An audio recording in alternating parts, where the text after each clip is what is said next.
రాజన్న ఆలయ అభివృద్ధిలో తన సొంత అజెండా అంటే ఏమీ లేదని ప్రభుత్వ విప్ ఆది శ్రీనివాస్ అన్నారు. అందరి అభిప్రాయాలను పరిగణలోకి తీసుకొని ఆలయాన్ని అభివృద్ధి చేస్తున్నామని చెప్పారు.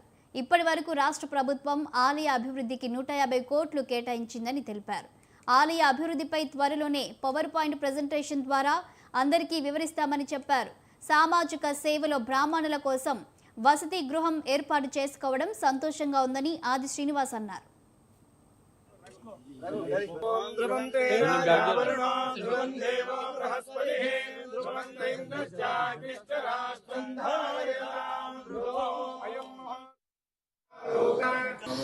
హైదరాబాద్ జరిగిన కార్యక్రమంలో పాల్గొని అందరూ తప్పగా పాల్గొంటుందని మాట చెప్తూ ఇక్కడ ఏదైతే శంకర్ మఠానికి సంబంధించిన స్థలమే అయినప్పటికీ సామాజిక సేవలో ఇక్కడ ఉన్నటువంటి బ్రాహ్మణోత్సవాల కోసం చిన్న చిన్న కార్యక్రమాలు ఉపయోగపడే క్రమంలో ఇక్కడ వాడుకోవడం ఆనవాయితీగా వస్తున్న సందర్భంలో ఇక్కడ వసతి గృహాన్ని నిర్మించుకోవాలని చెప్పని ముందుకు రావడం అభినందన.